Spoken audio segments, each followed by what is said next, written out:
Прогонувани од својата матична земја, измачувани во минатото, рефлект на денешницата, ромите имаат најкраток век од европските народи, поради нивната сиромаштија, често пати владе и кај нив дискриминацијата и предрасудите. Ромите од секогаш стануваат лојални на својата матична држава, таму каде што живеат. Тие никогаш не војувале, нити сакаат да војуваат против некого. Ромите од секогаш биле миролюбив народ. Благодарение на плурализмот во ова општество, ромите стануваат од ден на ден све поуспешни и поуспешни, со тоа што го земаат патот на успехот, спроведувајќи го преку образовниот процес. Тие денес во нашата држава, а и во другите европски држави, стануваат пратеници, стануваат министри, стануваат советници на кабинети, стануваат на високи и завидни позиции. Токму затоа и оваа емисија е посветена на високо образованите роми. Ние со оваа емисија сакаме да прикажеме на сите вас и да ви дадеме мотив да бидете и вие дел како овие високо образовани роми. Токму овие млади лица се пример и мотив за идните генерации, особено од ромската припадност. Токму тие ги фаќаме денеска во нашите емисии и ќе разговараме за нивната страна од животот од сосема друг агол. Ве покануваме да гледате емисијата Сторија на успешните роми.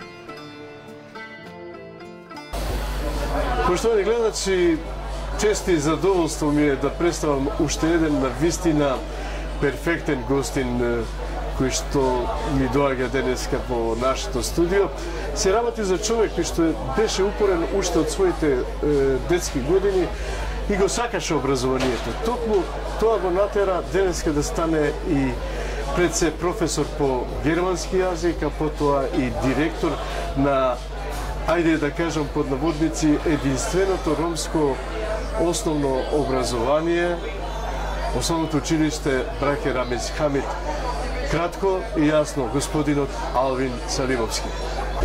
Пред се добродојдовте, господине Салимовски. Ајде да не ме пресирам, бидејќи се знаеме долго време, можеме да си поразговараме онака како што налага нашата емисија. Како се чувствувате? Супер, во прекрасна атмосфера. Сакам да ти се заблагодарам за поканата да учествувам во вашата емисија. Опуштено, убаво чувство, благодарам многу. Ајде да започнеме од вашите почетоци. Кажете ми, каде сте родени? Кога сте родени? Во кое време? Дали се сеќавате на времето од вашето детство? Нешто да прикажете може и за вашите родители, доколку имате брака и сестри, исто да ми кажете за нив. Јас сум роден во Крива Паланка. Доаѓам од Крива Паланка. Роден сум 9 септември 1981 година. Имам постара сестра, една година постара од мене, Сабина. Значи, основното образование и средното образование го завршувам во Крива Паланка. После тоа се запишувам на факултет во Скопје. Меѓутоа, најубавите години детството, средношколските денови ги поминувам токму во Крива Паланка. Нема да збориме веднаш за средношколските години, ајде малку да се задржиме околу основното образование. Така. Дали вашите родители или ви кажа или веќе вие се сеќавате на тие моменти, како беше да влезете, нели, од едно ромско семејство во средина кај што, нели, се повеќето во Крива Паланка македонци? Така. Мало учениче меѓу другарчиња, нероми. Имавте ли нека фобија, страв во почетокот? Па да бидам искрен, не. Бидејќи сум израснат во македонска средина, така да уште од мали нозе, уште пред да тргнам во прво оделение, имав веќе другарчиња кои не се роми. Воопшто не ми било никогаш најискрено проблем. ниту пак сум осетил некои предрасуди од страна на моите другари, пријатели, соученици. Повеќето, најголемиот дел од моите другари се македонци. Така, се сеќавате ли на некое име од вашите другарчиња од основното образование? Да, секако. Мојот најдобар другар од основно образование, живееме во иста зграда, Сашко Јакимовски. Значи, од мали нозе сме заедно. Во оделението до четврто оделение бевме и јас и уште една моја соученичка, единствени роми во класот. Сите останати беа македонци. Но тој Крива Паланка е мало место, се знаеме сите помеѓу нас, нашите родители, нашите дедовци и баби, се знаат со сите, така да па и тоа време немало такви предрасуди како можеби во денешно време. Се сеќавате ли на некој ваш учител кој што ви остави впечаток во тоа време, нели? Јас се уште имам повеќе од 50 години и ако ме прашаш сега ќе ти ја кажам мојата учителка која беше. Дали се сеќаваш ти на тоа? Секако дека се сеќавам. Душанка се викаше мојата учителка. Душанка важеше за една од најстрогите учителки во нашето училиште, Јоаким Крчовски. Меѓутоа, јас сум навистина среќен што се паднав во нејзиниот клас, бидејќи не научи многу. И тоа ми помогна и понатака, нели, во предметна настава, после од пето оделение нагоре. Основата ни е дадена од Душанка, да. Душанка. Која наставничка или учителка ви остави впечаток во основното образование? Основното образование, нели, тогаш беше осмолетка, не е како сега деветолетка. Морам да кажам дека во тој период, пето и шесто оделение бевме во Германија 2 години заедно со моето семејство и потоа се вративме во и завршувам 7 и 8 оделение во Крива Паланка. Да, имаше доста наставници што беа добри едукатори. Меѓутоа, поголемите сеќавања ми се од средно образование. Добро.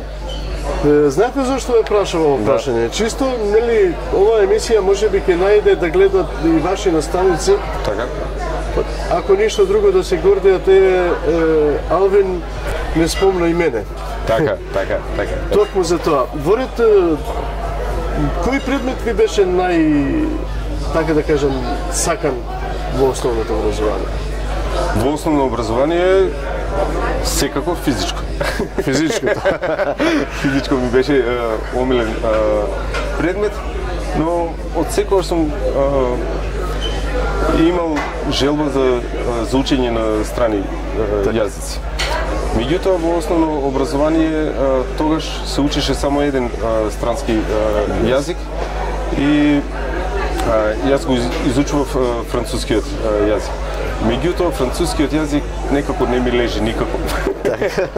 И не знам воопшто, скоро ништо француски. Да. Секако, во тоа време јас мислам дека беше промашај и јас исто во тоа сум малку од пораните години од вас, меѓутоа исто францускиот јазик не ми послужи во животот. Да.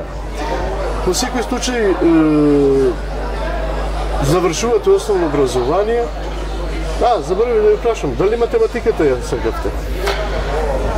Видете, математика, додека бевме до четврто... Искрено. Најискрено зборувам.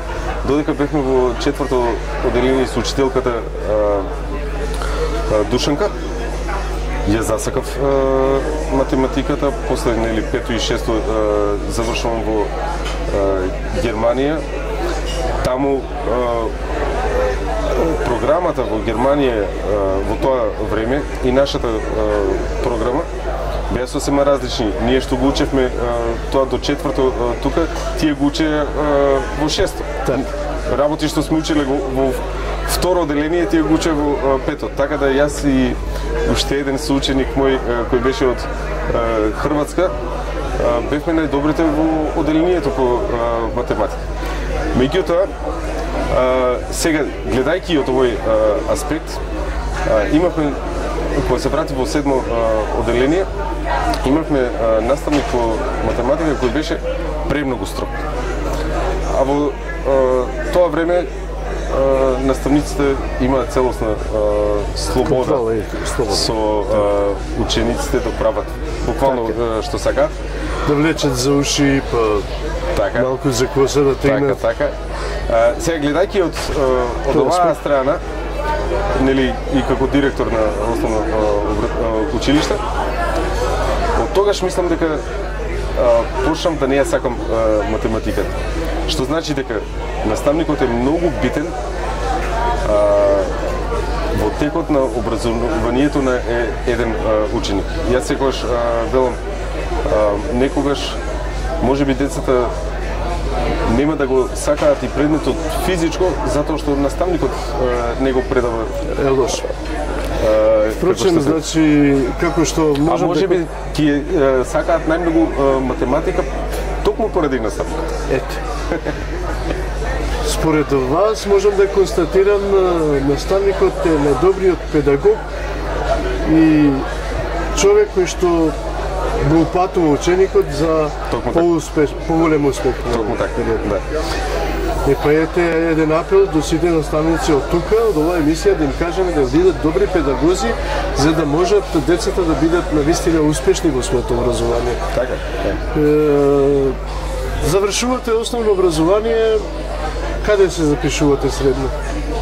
Средно се запишувам исто во Крива Паланка, во гимназијата Ѓорче Петров, и од тука веќе започнува нов дел од мојот живот. Се менува се.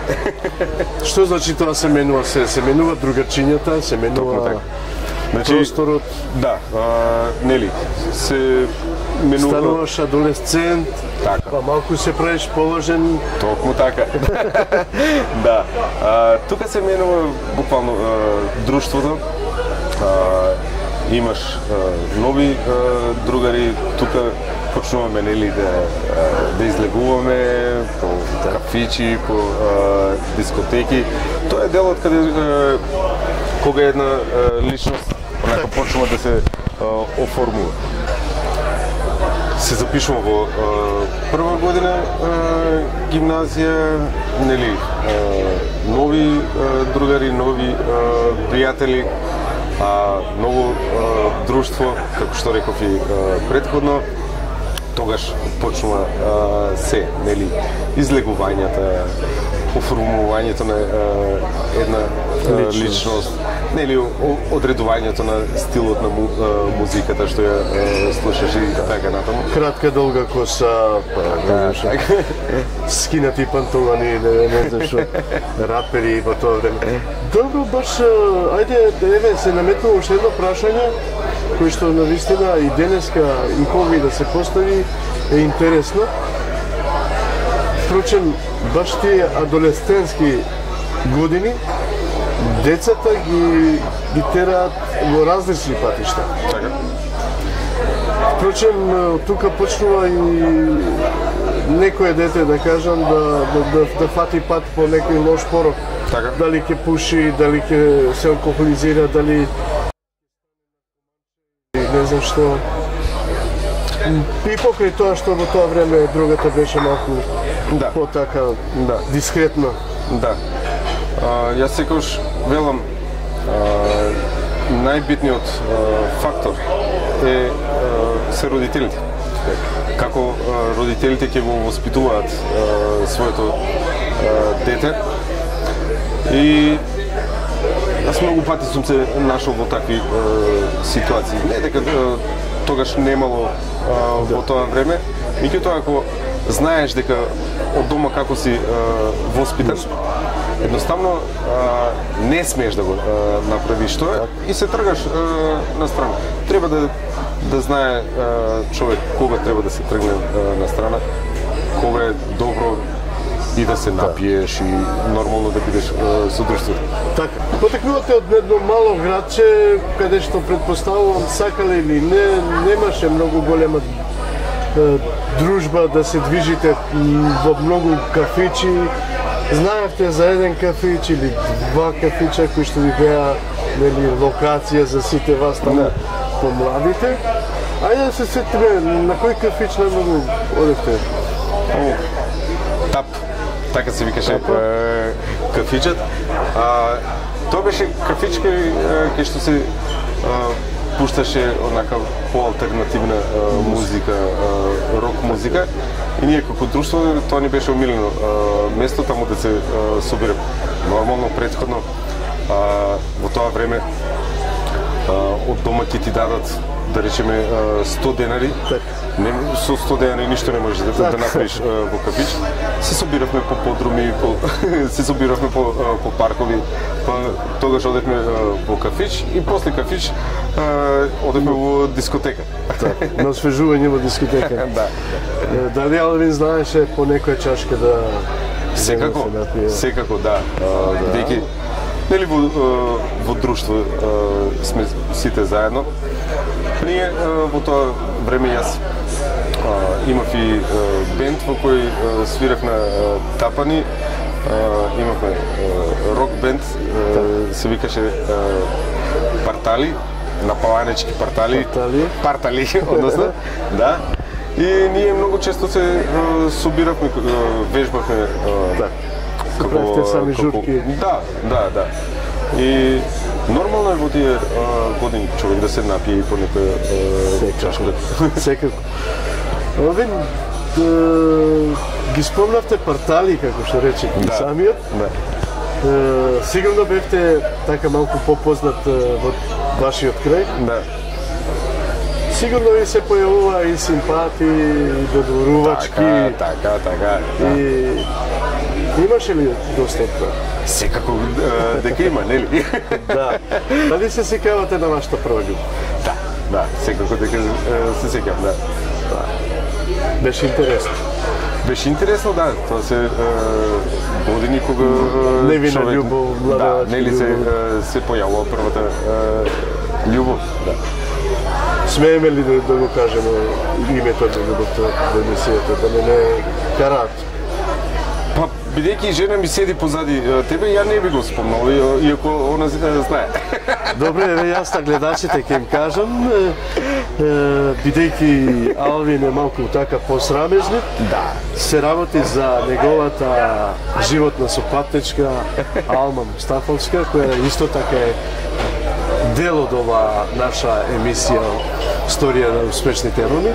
Тие од млади години се заедно, па ете до крајот на својот живот. Значи, ајде малку околу тоа. Да, јас и Алма сме заедно од јас бев прва година средно. Ова е периодот кога зборуваме за тоа, за тој период. Од прва година средно, бидејќи Алма е постара 2 години од мене, она беше трета година. Така да цел живот сме заедно. Да. Не, ти си досадува. Не ми досадува. Добре, тоа е битно. Алвин, завршувате во Скопје, се одлучувате да дојдете во Скопје на факултет. Да. Ви беше ли тешко да се отстраните од вашите родители, да започнете нов живот тука во Скопје? Ајде околу тоа малку да разјасниме на нашите гледачи. Тоа е еден период во животот каде се што си правил до претходно, нели, напушташ и доаѓаш во една сосема нова средина. Секако дека не беше воопшто лесно. Може би јас имав среќа што сестра ми една година постара од мене. Таа веќе беше прва година на студии тука во Скопје и едноставно многу работи ми беа поедноставени. На почетокот премногу ми помогна во врска, нели доаѓаш од еден друг град, па треба да мислиш за сместување, па не знаеш каде е факултетот, треба некој да те насоши, па треба да одиш на уписи на факултет. Тука беше сестра ми за се што ми треба. Не само на почетокот, туку во текот на целите мои студии. Нашата сестра исто завршува факултет, така? Да, да. Што завршува? Исто завршува германски јазик и книжевност, на ист факултет се. Значи јазиците во вашето семејство некако калкулираат, така да. Види, јас имав желба за страни јазици, меѓутоа од секогаш сум сакал да бидам полицаец. Да. Да тепаш лоши луѓе. Не да тепам. Значи, сакав да се запишам средно полициско, меѓутоа моите родители не ми дозволија да се запишам, пошто веќе во фамилија имавме полицаец и нели смени, трета смена со криминалци работа и така натаму. Моите родители не ми дозволија да се запишам на средно полициско. Кога завршив средно гимназија, сакав да се запишам на полициска академија. Но за моја несреќа, полициска академија таа година 2000-та факултетот да, не функционира веќе и не можев да се запишам. И германски јазик и книжевност ми беше како втора опција. Се запишав на германски јазик и книжевност и не жалам за тоа. Ако ништо друго, имаме уште еден член од ромската заедница кој завршува филолошки факултет и станува професор по германски јазик, што е многу нели така милозвучно да се каже. Кажете ми, после вашиот факултет, уствари, ајде уште малку да се задржиме околу факултетот, да не заборавиме некои сегменти од животот на Алвин. Алвин, ти тука се дружиш, доаѓаш во Скопје, сигурно се запознаваш и со роми, затоа што Скопје, ако нешто друго, општината Шутуризари е грото од населението се роми. Тука е Топана, тука е Маџари, Сарај, да не ги набројам сите населби, каде што има многу повеќе роми отколку во Крива Палата. Точно, така. Кажи ми, се стекнали со некои другарчиња во тоа време? Така, ние, јас, сестра ми, Алма, ние студиите ги поминуваме, односно престојуваме, живееме во студентскиот дом Стив Наумов. По тоа време, зборуваме за 2000-та, прва година кога се запишав, тој е 2000 година, имаше неколку роми во студентскиот дом, но повеќето не беа сместени таму, дали приватно сместувани така натаму. Тоа е можеме на прсти да си изброиме колку сме таму. Меѓутоа, тоа па е една друга етапа од животот, нели?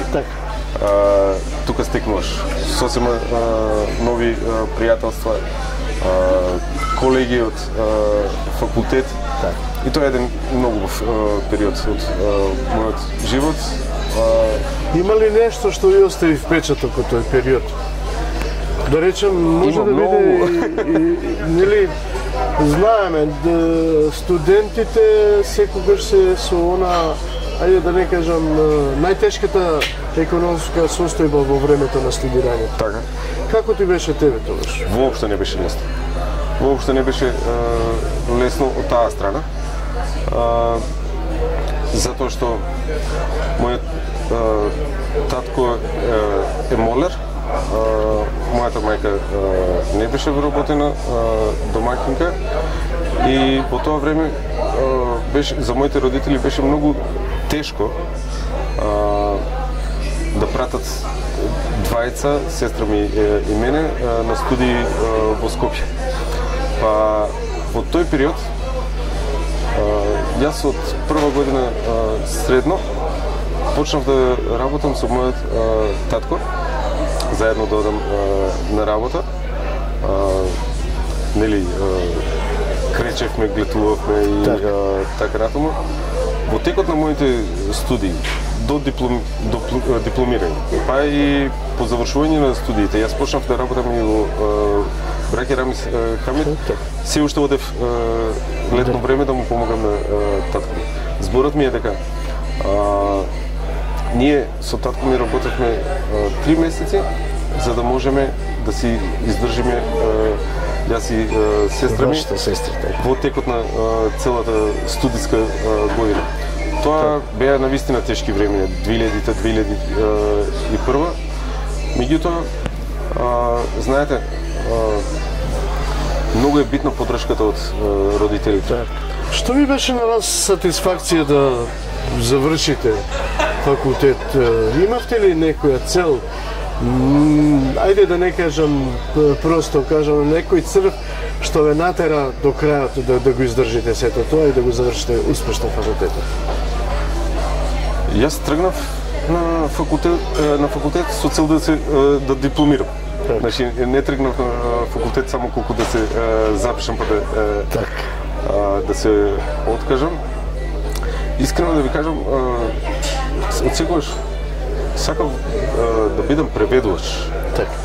Меѓутоа се запишав на германски јазик и книжевност наставна насока со цел откако ќе дипломирам да доположам неколку испити за да бидам преведувач. Но откако дипломирав се вработив во браќа Рамис Хамид и си ја засекав професијата, така да не продолжив со на преведувачка насока. Знаете, претходно споменав, многу е битна поддршката од родителите. Моите родители напорно работеа за да ги издржат своите деца. И јас сум бескрено благодарен на моите родители што успеа да школуваат, нели, и да дипломираат двајца студенти. Тоа е еден посебна сатисфакција и мотив за студентот, нели, да успешно да ја заврши студиската година. Вашите родители се уште се живи? Да. Како сега се чувствуваат покрај двајца високо образовани кадри? Па многу се горди. Да, горди се. Тие едноставно ја завршија, ја постигнаа нивната цел. Да ги изведат своите деца на правиот пат. Ги посетувате ли почесто или ви доаѓаат ли на гостини?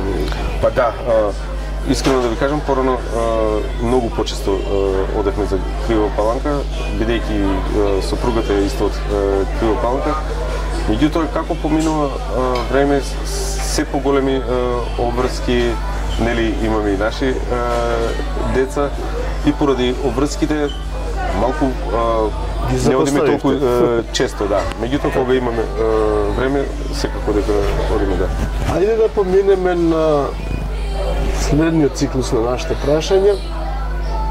Ја завршувате факултетот, верувам со успешни оценки, добри оценки. Да. Доаѓа моментот кога треба да најдете работа. Беше ли тешко да се најде работа? Јас искрено се уште бевме во Стив Наумов, во студентскиот дом, и една пријателка ромка исто, која веќе работеше во браќа Рамис Хамид, и јас бев 4-та година при крај. Дојде и ми рече: Алвин, кај нас во училиштето се бара наставник по ромски јазик. Дојди на разговор кај директорот. Во тоа време беше директор Шајб Исени. Кога ми рече така, јас викам: што барам јас таму, јас не сум професор по ромски јазик, јас сум професор, ќе бидам професор по германски јазик. од кај да знам, не знам да предавам ромски јазик. И некако ме разубеди да дојдам на разговор. Бев на разговор кај директорот. Шаип ме праша што студирам. Кога кажав дека студирам германски јазик, тој рече баш супер, јас планирав последната учебна година да воведам германски јазик во училиштето. Супер. Меѓутоа, за да почнеш да работиш, мораш да дипломираш. И јас тоа беше мај 2005 година. Имав уште 3 испити и успеав во август да дипломирам. Во август отидов повторно на разговор и од 15 август веќе почнав на работа како наставник по ромски јазик и имав неколку часови германски јазик, а веќе од следната учебна година почнав целосно со германски јазик. Ви беше ли тешко да се сретнувате со дечиња роми од ромската популација? Жагорот се уште го чувствувам јас во моите уши, особено нели од основното училиште Брајка Рамис Хамид, малку палавковци, немирни, Секаде е исто. Секаде е исто, секако него ете како млад човек, како вие се соочивте со овој? Ајде да не кажам проблем. Видете, драг проблем, мил проблем. Па не би рекол дека е проблем. Малку е чуден нашиот образовен систем. Во текот на моите студии, јас вкупно пракса сум имал 3 часа, од кои 2 часа отидовме во едно основно училиште туку во Скопје, 2 часа слушав како моите колеги предаваат, а третиот час предавав јас и професорот не оценува за тоа. Никаква пракса, одам во прв ден на училиште, го земам дневникот под рака, влегувам во училница, го отворам дневникот и не знам кај треба да запишам час. Меѓутоа, тука морам да го споменам мојот драг колега, сега во пензија, Јован Бошњаковски, Јовче. Тој предаваше математика кај нас и уште првиот ден, само што дојдов во Брајка Рамис Хамид, тој веднаш ми приде и ми рече: Алвин, за се што ќе ти треба во училиштето, за било каква помош, обрати ми се на мене и немај гаља. Јас си го сватив тоа здраво за готово и од 2005 па додека се пензионираше Јовче, за било што се консултирав со него. Имаше рамо за плакање што вика. Да, огромна подршка. Така треба. Алвин, ајде пред да предеме она за кое што си денеска како директор, заборавив да те прашам, нели по завршувањето на факултетот и вработувањето, каде се обезбедуваш станбено, како до стан, дали тогаш бевте заедно со Елма, нешто околу свадбата со Елма, Алма, во ред? Така. Ние бевме заедно со Алма. Живеевме заедно тука во Скопје, секако не можевме во тој период да имаме наш собствен стан. Живеевме под кирија. Значи скоро повеќе од 11 години. 11 години бевме во последниот стан. Претходните станови не ги броиш. Да. Јас бев 31 година, Алма 33, односно во 2011 година стапуваме во брак со Алма. Се сеќавате ли на моментите од свадбата? Како беше? Имаше ли доста пријатели, канети гости? Многу За вас многу заморно. Многу заморно, да. Бевте сигурно среќни. Секако дека бев пресреќен. Меѓутоа, знаете, кај нас свадбите траат не еден ден, траат малку повеќе. Така. И човек си изморува, онака не можеш да си уживаш на собствената. Каде ви беше свадбата во Паланка?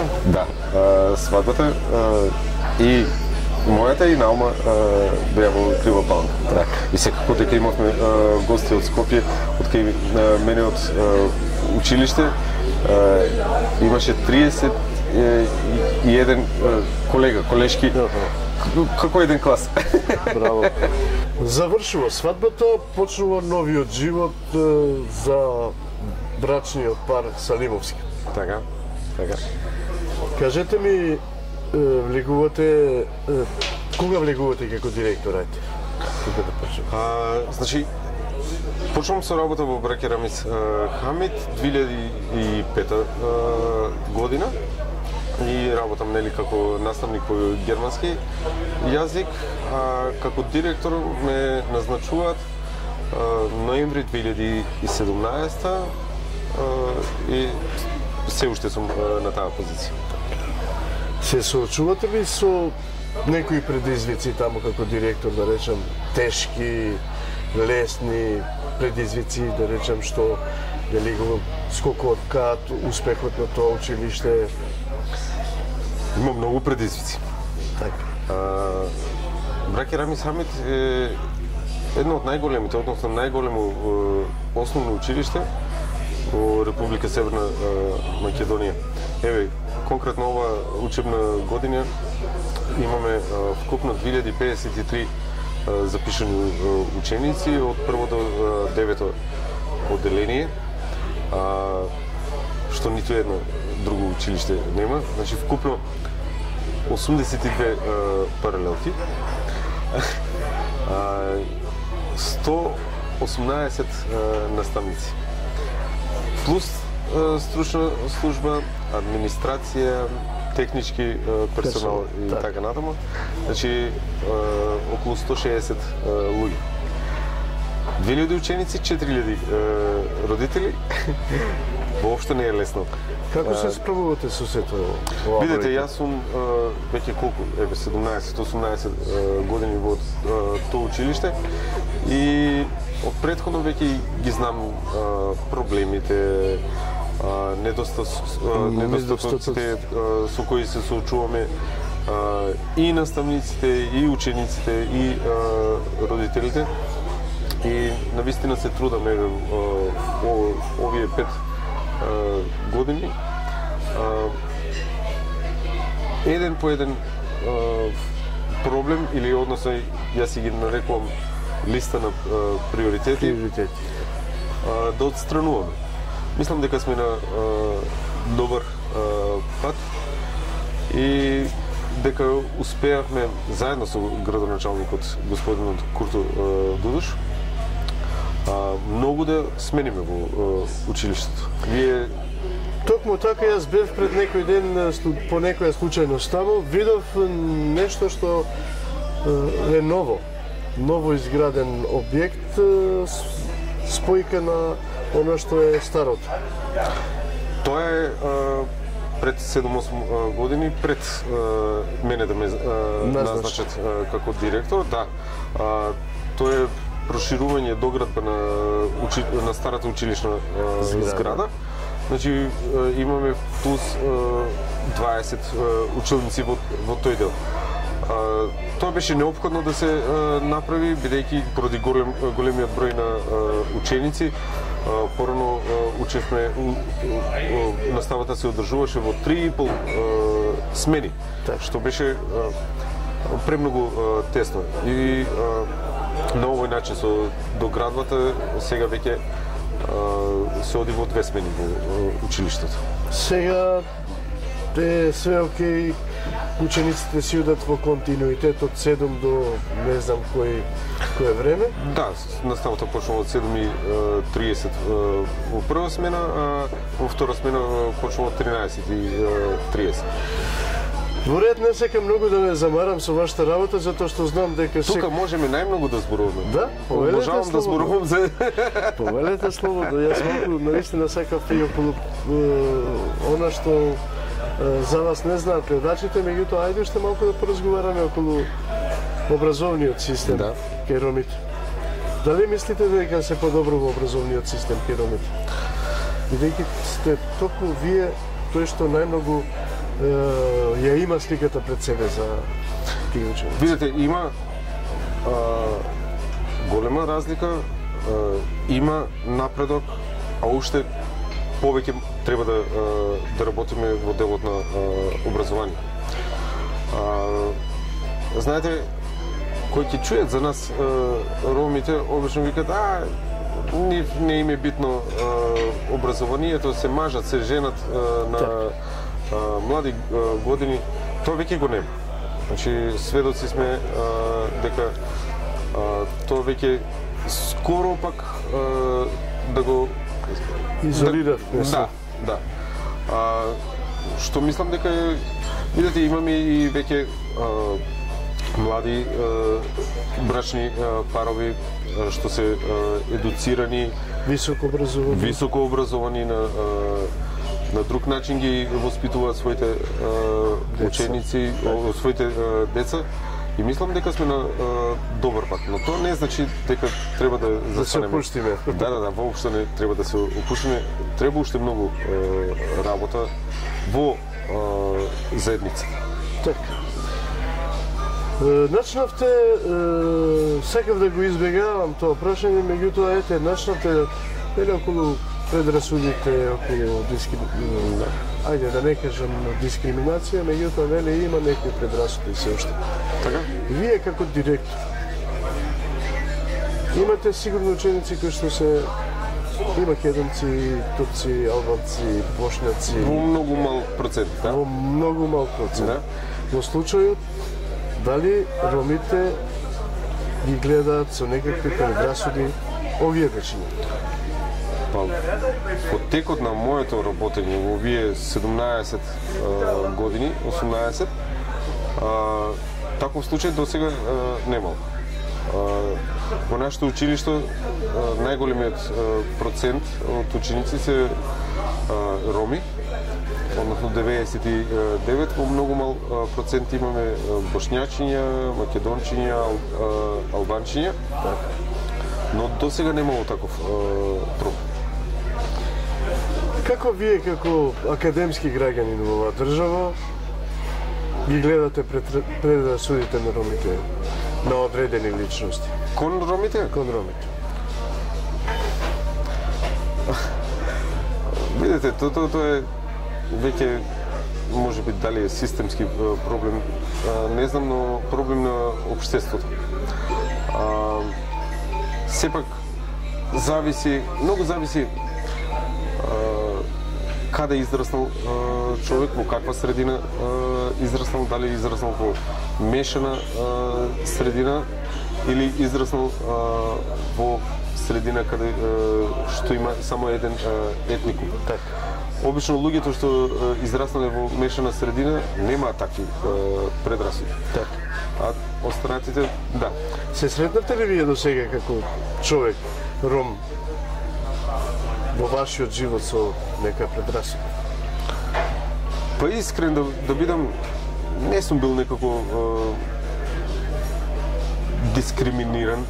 Секако дека нели во некои случаеви да ќе почувствуваш онака некој вид на дискриминација. Меѓутоа јас не придавам толкова значење на тоа. Дали е тоа прозирно? Знаете, мене отсекогаш ваквиот тип на дискриминација уште повеќе ме мотивирало да работам уште повеќе. Така. Кај мене тоа се одразило многу позитивно. Така. Затоа што работиш на себе, работиш на твојата личност. Само да, доверно. И не може, барем кон мојата личност, не се одразило тоа негативно. Така, Алвин, еве да откриеме за нашите гледачи покрај тоа што имаш висока функција, директор си на основното образование Браке Рамис Хамид, ти си добар музичар. Така? Ајде малку околу хобито за музиката, за... А не знам дали сум добар, меѓутоа... Добро, тоа ти си многу скромен, меѓутоа така е. Музиката е посебен дел од мојот живот, од секој што сум сакал да го правам. Како што споменав и претходно, нели, имавме бенд. Меѓутоа, секој што сум сакал да направам нешто друго, нешто поново, нешто што досега го немало. Вие сигурно го знаете наставникот по музичко образование Самир Мехмет.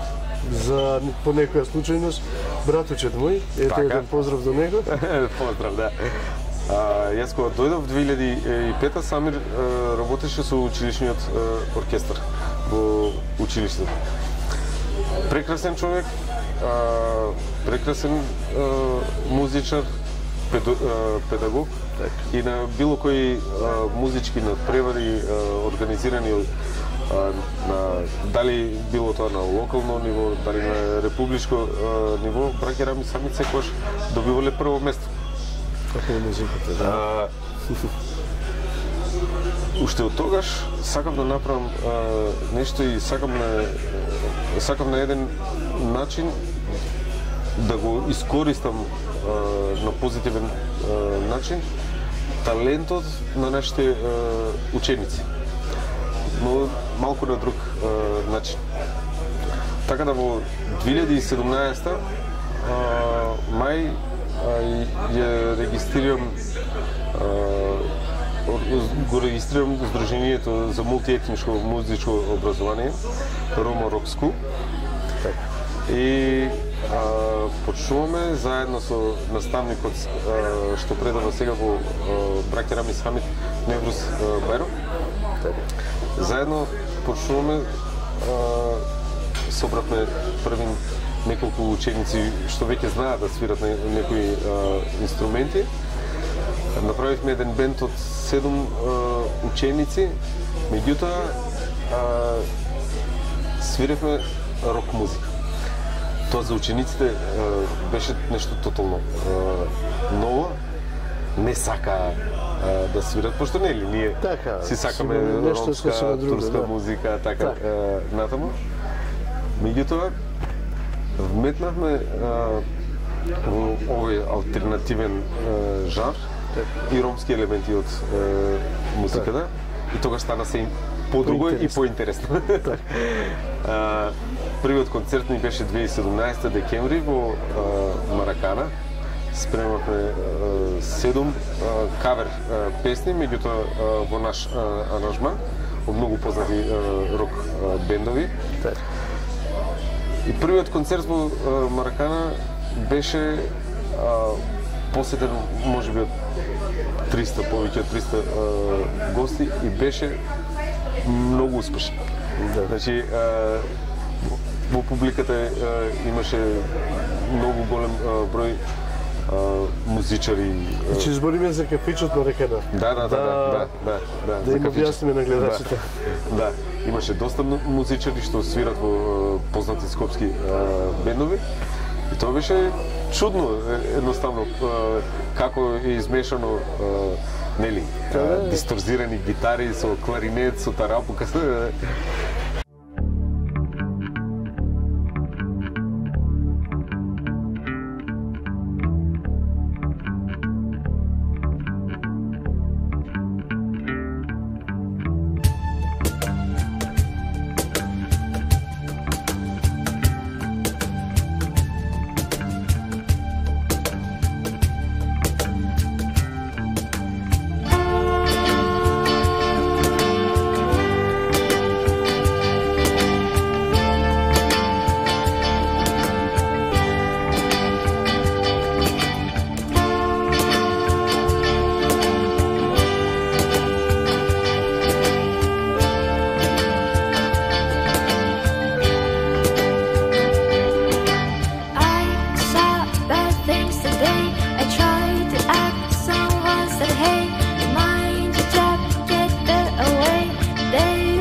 И оттаму 2018 не покануваат Musicians Without Borders, тоа е организација од Холандија, да бидеме партнери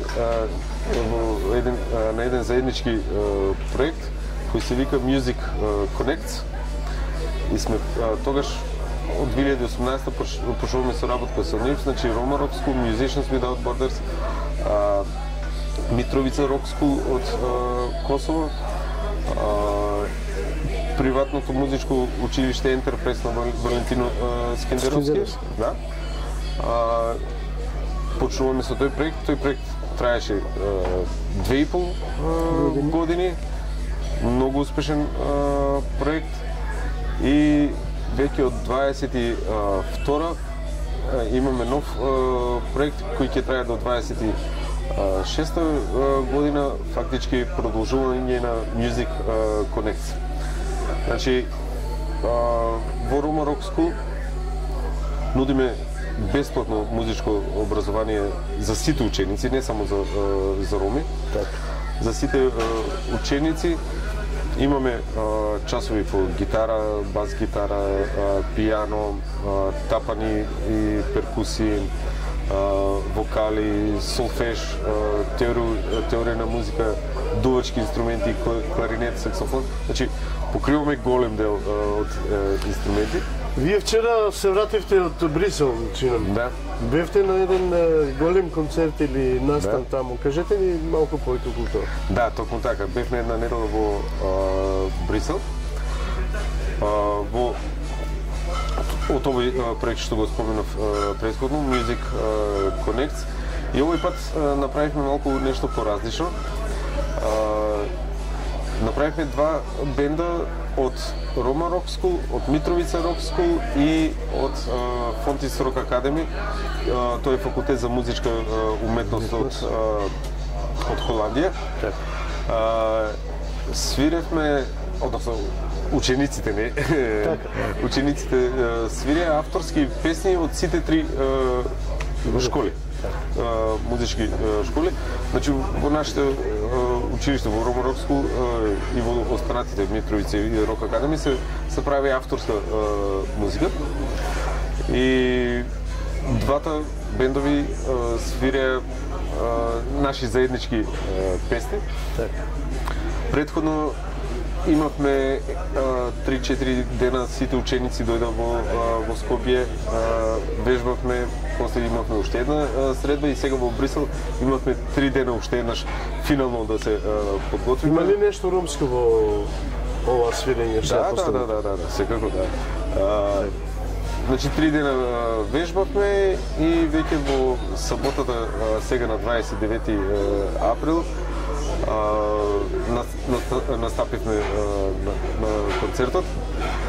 Прекрасно искуство за нашите ученици. Дружбата е премногу убава. Значи, знаете, ние организираме исто така и летни школи. Од сите три школи доаѓаат во Скопје. И тогаш се измешани учениците. Значи, од кај нас има роми, македонци, од Митровица Rock School има албанци, срби, од Холандија доаѓаат. И тоа е еден таков убав микс каде што учениците едноставно учат еден за друг, не само за музика. Туку ништо друго, за една позитивна насока во животот. Имаат нешто позитивно што го размислуваат. Али навистина можеме да поразговараме околу вашиот бенд една цела емисија, бидејќи гледам дека имате големи апетити да разговарате толку. Има многу да се разговара за ова. И тоа до емисијата не ни дозволува, времетраењето на оваа емисија не ни дозволува многу. Чисто да ве прашам сега некои прашања така што можеби малку ќе ме скокоткаат, но чисто приватно. Да. Кажете ми каков домакин сте дома? Дали знаете да готвите, дали знаете да осисавате, да пеглате, да миете садови, да и помагате на оно? Се знам. Дали го правите тоа? Вака. Ние имаме две дечиња, тоа го испушти. Да, кажавме ние во текот на емисијата. Да, и две дечиња. Ијан кој има 10 години и Ина кој има 5 години, сега се спремаме за упис во прво деление. Да. Да, обожавам да готвам. Не обожавам да усисувам, ама го правам и тоа. Меѓутоа, порано имав многу повеќе време за да домашните работи. Да. И готвев и тоа и доручек и ручек и вечера се. Пошто го обожавам тоа, навистина го обожавам. Во последно време не толку многу, кога ќе имам време да. Многу сакам да готвам италијанска храна. Токму сакам да ја прашам кој најмногу ја сакате, меѓутоа го кажате. Да, италијанска храна. А да, правам и други домашни работи. Немам предрасуди кон тоа машка, женска работа, ама го препуштам тоа повеќе на Алма. Така. Сега јас ќе ти открием една тајна. Во текот на разговорот со Алма ми кажа дека Алвин е експерт за јадење. Ако спрема Алвин, јас можам да јадам. Така. Кажете ми, што најмногу сакате да готвите? Најмногу сакам да готвам тестенини со сос. Различни сосови. Експерт сум за тестенини со бел сос, со бешамел сос. Па сакам да си експериментирам, да ставам мои зачини, мируди и така натаму. Меѓутоа тоа ми е омилен рецепт. Се надевам некогаш ќе не поканиш па заедно да го пробаме вашиот рецепт. Алвин, не знам, на крајот мене ништо не ми преостанува друго, сем да те прашам има ли нешто што во текот на нашиот разговор не успев да те отпрашам. Како што спомена претходно за Рома Рокску, меѓутоа ќе направиме и една посебна емисија за браќа Рамис Хамот. Секако ние сме на располагање. Има многу да се зборува, да се дискутира, да ги информираме родителите. Јас би сакал навистина да направиме една емисија за училиштето, за да бидат информирани повеќе и родителите што се работи во училиштето, како се работи. Така. Ние сме отворени за соработка и секако дека ви стоиме на располагање за секој ваш, ајде да не кажам проблем, меѓутоа за секој ваше презентирање ви стоиме на располагање. Ви благодарам. Мене на крајот не ми преостанува ништо друго, сем да ви се заблагодарам за вашето присуство во оваа емисија, за вашето изгубено време, го ценам вашето време. Воопшто не е изгубено. Се надевам дека ова нема да биде за прв пат, ќе ни видите секогаш гостин во Б1 телевизија и за сето она што мислиме дека е позитивно за нашиот народ, ќе ви искористиме и како директор и како човек со високо образование. Се разбира, секако ви благодарам многу за поканата. Мене ми беше мило да бидам ваш гостин, а посебно ми се допаѓа опуштената атмосфера.